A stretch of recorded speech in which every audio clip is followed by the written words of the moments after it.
Brought to you by Agilus Diagnostics.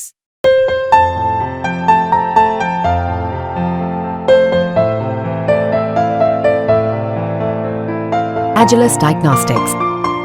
Budget को लेकर आम लोगों की उम्मीदें कुछ ज्यादा ही है, खास तौर पर वो तबका जो कि आयकर यानी इनकम टैक्स के दायरे में आता है। तीसरे टर्म में वापसी करने वाली नरेंद्र मोदी की सरकार इस दफा बजट में अपना खजाना खोल सकती है, ये उम्मीद जताई जा रही है। लेकिन ये उम्मीद क्यों है? वजह यह है कि बीजेपी अपने बूते 272 सीटें यानी मेजॉरिटी हासिल नहीं कर पाई। पार्टी को लगता है कि आम लोगों में कुछ नाराजगी रही है और इसी वजह से उसे उम्मीद से कम सीटें मिली हैं।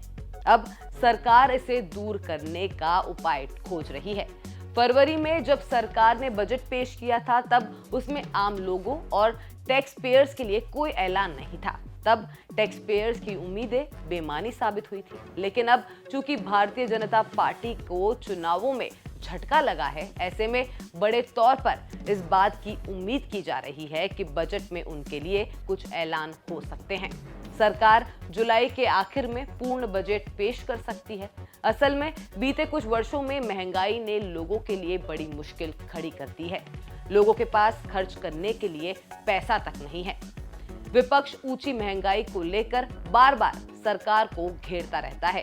ऐसे में सरकार लोगों के हाथ में खर्च के लिए कुछ पैसा बचे, इसके लिए बजट में एक बड़ा फैसला ले सकती है।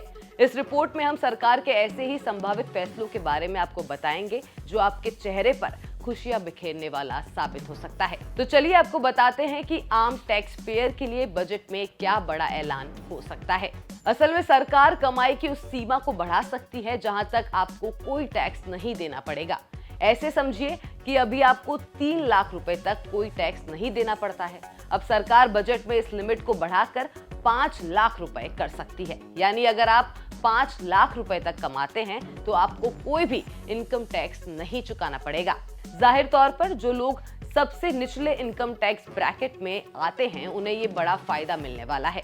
लेकिन माना ये जा रहा है कि सरकार इस टैक्स छूट का फायदा सिर्फ उन्हीं लोगों को देने वाली है जो न्यू टैक्स रिजीम में टैक्स रिटर्न फाइल करते हैं। यानी इस तबके के हाथ में अब ज्यादा पैसा बचेगा जिसके वे इस्तेमाल खर्चों को पूरा करने में कर सकते हैं। 4 जून को आए चुनावी नतीजों के बाद से ही इस बात के कयास लगाए जाने लगे थे कि बहुमत से पिछड़ी बीजेपी अपनी सहयोगी पार्टियों पर सरकार चलाने के लिए बड़े तौर पर डिपेंडेंट होगी। ऐसे में सरकार वोटरों को एक बार फिर से अपने साथ जोड़ने और महंगाई की मार से निजात दिलाने के लिए लोक लुभावन ऐलान बजट में कर सकती है। सरकार इकोनॉमी में कंजम्पशन को बढ़ाना चाहती है, यानी जब लोगों के पास खर्च करने लायक ज्यादा पैसा बचेगा तो वे रोजमर्रा की जरूरत वाली चीजों और दूसरे खर्चों पर लगाएंगे। इससे एफएमसीजी से लेकर ऑटो तक तमाम सेक्टरों को रफ्तार मिलेगी। आपको पता होगा कि बजट 2020 में सरकार ने मौजूदा टैक्स रिजीम के साथ ही न्यू टैक्स रिजीम भी उतारी थी। पुरानी टैक्स रिजीम में आपको इन्वेस्टमेंट और बीमा वगैरह पर किए गए खर्च के एवज में छूट मिलती है। होम लोन ब्याज जैसे खर्चों पर भी इसमें छूट दी जाती है। दूसरी तरफ नई टैक्स रिजीम में ऐसी कोई छूट नहीं मिलती है, लेकिन इसमें टैक्स की दरें कम है। हालांकि खबरों में ये बताया जा रहा है कि सरकार का सबसे ऊंची टैक्स दर में कोई कटौती करने का कोई इरादा नहीं है। यानी जो लोग 30% टैक्स चुकाते हैं उन्हें बजट में किसी तरह की रियायत नहीं मिलने वाली है। मांग की जा रही थी कि इस रेट को घटाकर 25% कर दिया जाए, लेकिन ऐसा होता दिख नहीं रहा। इसी तरह से माना जा रहा है कि पुरानी टैक्स रिजीम में भी सरकार टैक्स दरों में कोई बदलाव नहीं करेगी। इस बात की मांग की जा रही थी कि सरकार को 30% टैक्स को मौजूदा 10 लाख रुपए से बढ़ाकर 20 लाख रुपए कर देना चाहिए। यानी अभी जो लोग 10 लाख रुपए की कमाई कर रहे हैं उनको 30% टैक्स पुरानी व्यवस्था में देना पड़ता है, उसे बढ़ाकर 20 लाख रुपए कर दिया जाए ताकि टैक्स पेयर्स पर टैक्स का बोझ कम हो सके। नई टैक्स व्यवस्था में 15 लाख रुपए से ऊपर की कमाई वालों को 30% का सबसे ज्यादा टैक्स देना पड़ता है।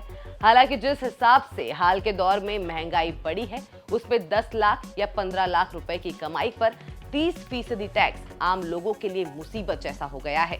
कुल मिलाकर देखना यह होगा कि जुलाई के मिड या आखिर में सरकार अपना पूर्ण बजट लेकर आएगी तो उसमें टैक्स पेयर्स के लिए किस तरह की रियायतों का ऐलान किया जाएगा। हालांकि जिस तरह की उम्मीद की जा रही है, जीरो इनकम टैक्स की सीमा को 3 लाख रुपए से बढ़ाकर 5 लाख रुपए किया जा सकता है। तो ये भी एक बड़ी राहत वाली बात साबित हो सकती है। बिस्तक की ये रिपोर्ट आपको कैसी लगी, हमें कमेंट सेक्शन में जरूर बताएं।